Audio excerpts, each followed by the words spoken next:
This is my first employment. I'm a newly trained teacher.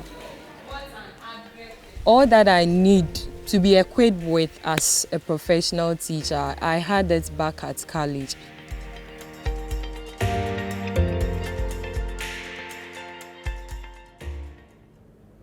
We had issues with learning outcomes in our basic school systems.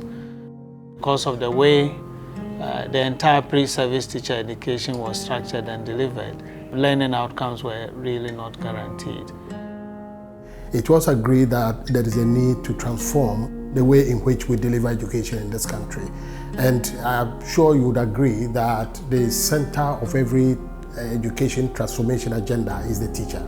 It is only when the teacher is a lifelong learner that a child can also be a lifelong learner.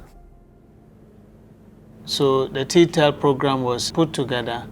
It started in 2014, 2015. It was structured like a technical advisory service to the government of Ghana. And the DFID, through Cambridge Education, provided the technical support service.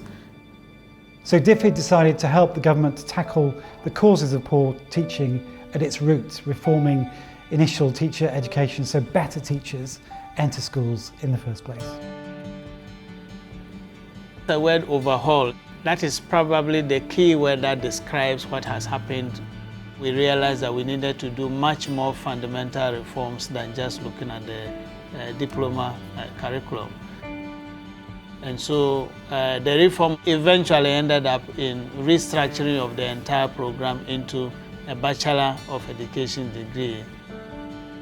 It became a 4-year program because you needed to structure the program in such a way that it responded to the national teaching standards, which is part of the reform that took place. We're looking at training teachers who are inspirational enough, who have critical thinking skills, who can involve the students much more in the learning processes. So today, the first year group which are doing the B.Ed program, they wrote an exams and the questions there were quite different from what they used to do. They need to explain, which means it's testing their understanding and then the practicality of it. So we think now they are doing much better. In every institution, if you achieve any results, it will depend on the quality of leadership that is available. And so we focused on making sure that we have the best available training and capacity building for the leaders of the colleges, including the principals, the vice principals, and other management members. T-TEL also ensured that key activities such as tutor professional development took place within colleges of education. T-TEL's support to colleges of education has helped significantly increase the percentage of new teachers whose teaching meets the national teachers' standards.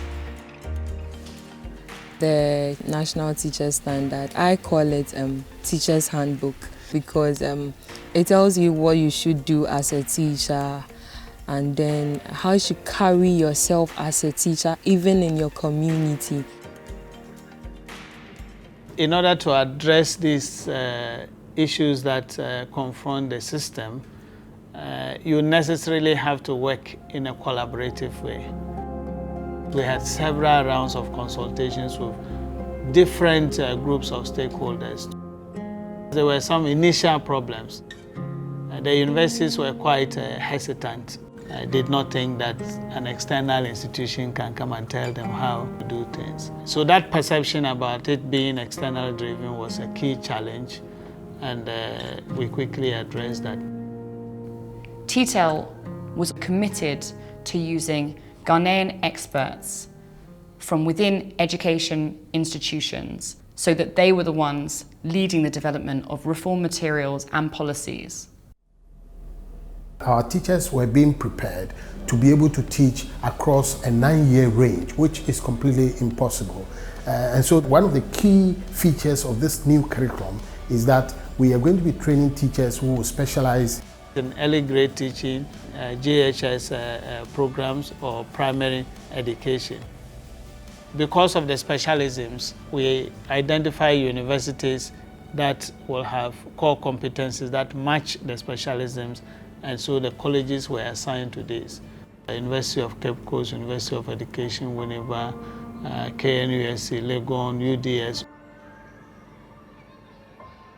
Pedagogy has also changed, and there's emphasis more on practical training so that the teachers can come out, much more professional. Sunday born, come here. So the new curriculum, we send our students for teaching practice every week. So we realize that throughout the 4 years, they'll be having an association with the teaching practice, which means the experience, their competencies will be built much better. T-TEL has also supported the government to strengthen its focus on gender equality, social inclusion and safeguarding in education. T-TEL has supported the 46 colleges of education in Ghana to develop gender-responsive improvement plans, and this has actions to address sexual harassment issues, make infrastructure more available and inclusive, and to support more female students to take up leadership roles in their various institutions. 30% of new teachers are now using gender-sensitive teaching strategies, a significant increase from only 1% in 2015.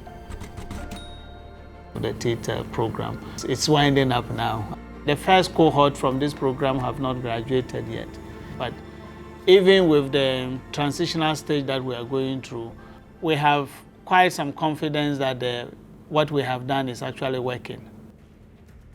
I attended St. Teresa's College of Education, Hokwe. I was privileged to start college the year T-TEL also began, and so some of the changes had already started.